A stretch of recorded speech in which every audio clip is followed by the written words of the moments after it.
A quick thought for Simchas Torah, especially for our friends in Israel who only have Simchas Torah. They don't have it like us in America, which Mini Atzeres and Simchas Torah. It's all in one day. But here's a message for Simchas Torah. The amazing thing that the Torah ends off, Asher Asa Moshe, so all the miracles that Moshe did, to the eyes of Israel. Rashi says, what's to the eyes of Israel? The breaking of the luchos. Shviras luchos, v'ashabram le'enechem, because the pasuk says in Parshas Eikev, where Moshe recounts how he broke tablets, I broke them to your eyes. I broke it in your face.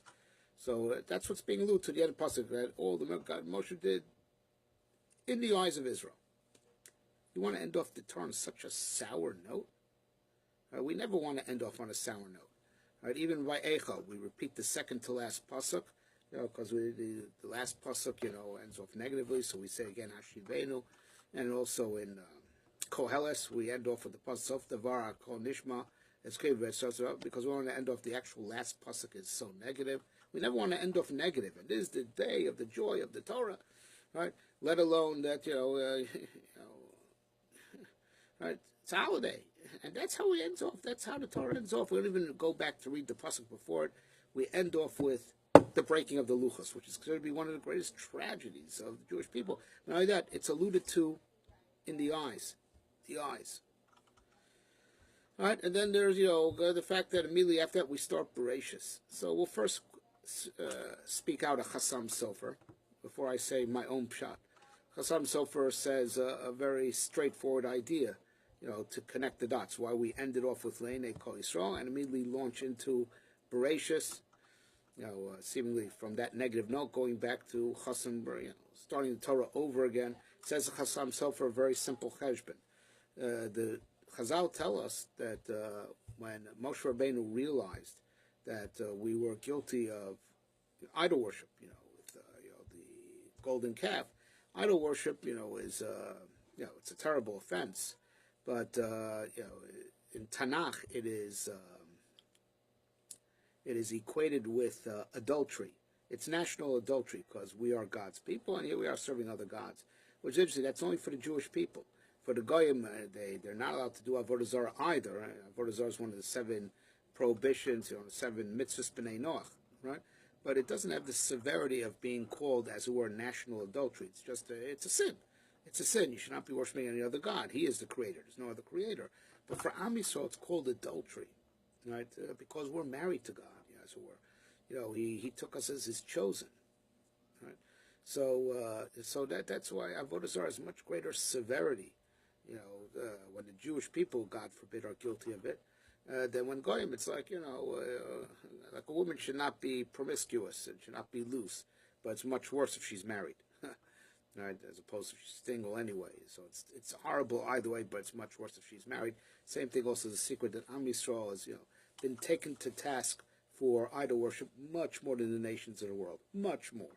We've suffered for it much more than they have, even though they're guilty of it rampantly, and we're guilty of it, here and there, particularly in our past, but we're still suffering for it. We're still paying for the sin of the golden calf until this day. Why does Am Yisrael get, we get so much hit harder for Avodah Zarah than the nations of the world that do it all the time? It's because, for us it's more severe, because we're married to God. So this is a medrash that says that Moshe Rabbeinu realized that the Jewish people were guilty of sin of the golden calf. They said, if I give them the luchos, they're married to God, and it's a much greater offense. If I break the luchos, it's as if the bride, being us, straight marriage, straight bride, us, right? God, as it were, the zachar, metaphorically speaking, and that's the only appropriate metaphor for marriage. Okay, so as it were, the kala, right, the bride, right, never received the ring. So Moshe Rabbeinu broke the luchas to lessen the offense of Avodah Zarah. He did it to save us. Right? Let's say he went to, so that's a medrash. He says we should have a din of a pnuya, not a din of an eshes ish. We should have a din of a single woman and not a married woman. So the offense, it's still an offense, but it's less because you're not married. Right? So it's dirty, but it's still not as dirty. So it's still idol worship, but it's not the severity of the chosen people, God's chosen, doing idol worship. Right? So Moshe Rabbeinu did it to save us, to lessen the offense, right? Because if he would have given us the luchos, that would have sealed our betrothal to HaKadosh Baruch Hu, and would have made it an offense that we just can't come back from. So he did it to save us, right?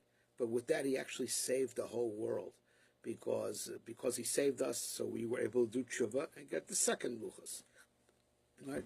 And Am Yisrael becoming the chosen nation and becoming the nation that receives the Torah is the whole purpose of creation. And that's what the pasuk opens up with in Bereshis. Rashi, right there on the word Bereshis, right, says that it's for the Jewish people that's called the first, and it's for the Torah that's called the first. If we would have not been able to come back with sin of the golden calf, it wouldn't have just been the end of the Jewish people. It would have been the end of the whole world, because the whole point of creation would have been thwarted. Right? And that's what God said, well, at the time of the giving of the Torah, if you accept the Torah or not, if not, I'll bring the world back to Tohu Vavohu. Right? The whole world was created conditionally on there being a Jewish people that accept the Torah. So if we would have not been able to come back from sin of the golden calf, it would have been the end of us, but it would have been the end of the whole world. And that's why we have to appreciate Moshe Rabbeinu did it to save us. And with that, he saved the whole world. That's the Chassam Sofer's approach, right? As to why we end off the Torah that way on Simchas Torah. On Simchas Torah, we end off the Torah that way, right? Because Moshe Rabbeinu's breaking luchos saved us, and it saved the whole world. That's why we go straight down into Bereshis bara Elokim. When God created heaven, because the whole creation of heaven and earth was conditional on the fact that there should be a Jewish people, and there should be a Torah. And by Moshe Rabbeinu saving us and giving us a second chance to get the second luchos, with that he saved us, and he saved the whole world. And that's a beautiful vort that I'm sure everyone could appreciate, and it's easy to say over. I want to add a vort of my own, right? And my vort will concentrate on an issue that's not discussed by this Chassam Sofer, right?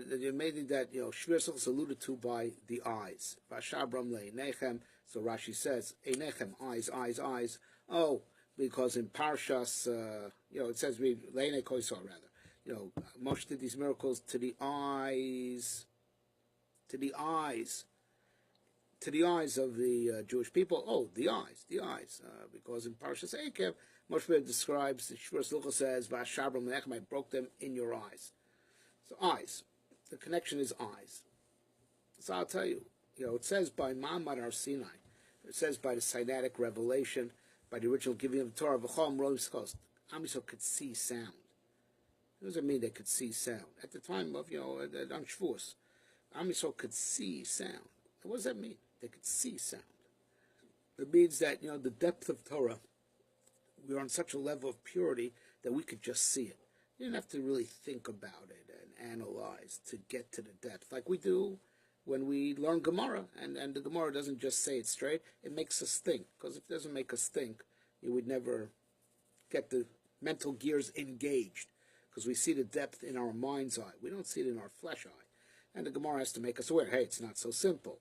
There's problems here, and there's contradictions here, and then through the whole dialectic, we start piecing it together, and we start seeing the depth in our mind's eye, but we can't see it in our flesh eye.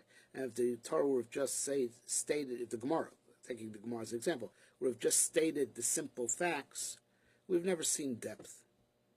We've never seen depth, right? As the Gemara says, no, it's complicated, and there's many pieces to the puzzle. That awareness of complication and rising to the challenge of piecing the pieces together is what causes us to see the wondrous depth of Torah. But without that mental challenge, we'd never see it. We'd be oblivious to all the depths that are hiding in the facts. So, but the Am Yisrael at Har Sinai, Roy Mesakos, they could see the sound. They could see the depth, because depth is in explanation. Not, the eye only sees the surface. And sometimes you have to explain the depth of what you're looking at, to yourself, to your children, right? Because, the depth is not visible. The depth is, explanation. Explain the depth. The eye just sees the surface, but not by Har Sinai. They saw the sound. They saw the types of things, the depth that could only be revealed by explanation. They were just to see it, right? But we lost that level.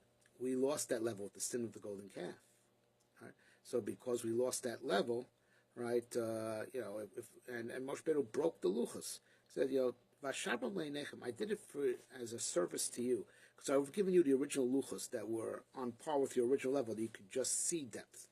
You don't have that level anymore. So if I give you the Torah, most of it will be lost on you. Most of it will just go over your head. You're now blind to the depth of it. You lost that purity that you could just see depth. You can't see depth anymore. That's why I broke it, Vashabram. I fragmented it, right? I fragmented it. Now I made it pieces. And now you have to piece it together. And that's how you're going to see the depth. You're going to see the depth in the mind's eye, right? And that's right now we don't see the depth in the Chumash, right? We see it in the Torah Shebaal Peh. And the Torah Shebaal Peh is, built in this style of pilpul. And it's built that way purposely. Just saying simple, straightforward facts, there's no depth in that. But showing how it's not so simple, and why it has to be this way, why it can't be any other way, that's how you see the depth. And that's how you see it's so deep and it's so well thought out, right? So things have to be fragmented, and we have to piece the pieces together to appreciate the depth. That's what I said, Vashabram leinechem. I broke it for your benefit, because I want you to, at least in your mind's eye, see the depth of Torah, because your flesh eyes can't see the depth anymore because of the sin of the golden calf. So I fragmented Torah, and I made the Torah in this fragmented state that the Gemara is responding to by piecing the pieces together. I did it so you should be able to see depth, because you can't see it in your flesh eyes, but now at least you could see it in your mind's eye. But if I went to fragment the Torah, you would have gotten a solid piece of Torah that's invisible. Invisible. What good is an invisible Torah? You don't have eyes to see it. You don't have eyes to see the depth of Torah.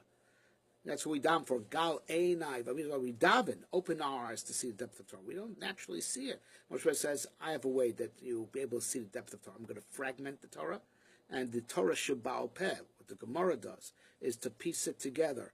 And in the process of pulling the piece of puzzle together, that's how you could see the depth. You could appreciate the wonders and how it's so beautiful and how it's so deep, how it could only be this way. It could not have been any other way. Everything that the Gemara does is that's the way we see the depth of Torah. Moshe Rabbeinu did that for our sake. And we end off the Torah, Le'enei Kol Yisrael, because after you finish Chumash, what do you learn? You learn Torah Shebaal Peh. After you finish the Torah Shebechsav, you learn the Torah Shebaal Peh. Right? Moshe Rabbeinu made it, right, that we could move from Chumash to the Torah Shebaal Peh. After Le'enei Kol Yisrael, we move on to Torah Shebaal Peh, and he did it by breaking the luchas. Because it used to all be straightforward, all encoded within the Chumash. We could just naturally see the depth that the Gemara explains to us. Right? And if we would have gotten the Torah that way, it would have been invisible to us, because we don't have eyes on that level anymore. So because Le'enechem, right, because of the problem in your eyes, Vashav Le'enechem, I did it to help you out, because your eyes are limited. So I fragmented the Torah to open up the field of pilpul, which the Talmud does, and through the pilpul we could see the depth and the geschmack of Torah. Right? So most people fragmented it in order that we should have a vision of the depth of Torah, albeit not in our flesh eyes, because we lost that level, but as a countermeasure, he fragmented Torah that we could get the pilpul of Torah, that now it's pieces that the Gemara puts together. Through the putting the pieces together, we get a glimpse in our mind's eye to the depth of Torah. And that's we're so happy. Moshe Rabbeinu broke the luchas to give us the pilpul of Torah Shebaal Peh, which is how, at least in our mind's eye, we could see the infinite depth of the Torah. Happy Simchas Torah. Chazal, the Svarim say, to the extent that you're happy with Simchas Torah, you'll have happiness the whole year. To the extent that you are joyous genuinely with the Torah, you get kapora for all your bittul Torah that you may have been guilty of. And it's a day of, in general, you could raise yourself up, raise up your tefillas, and it's a tremendous eis rotzen. Right, even if it's Hoshana Rabbah's over, but it's still a tremendous eis rotzon moving forward. Take full advantage and be truly joyous. And when you have that last l'chaim right before you totally lose it, think of me. All right, a good Yom Tov.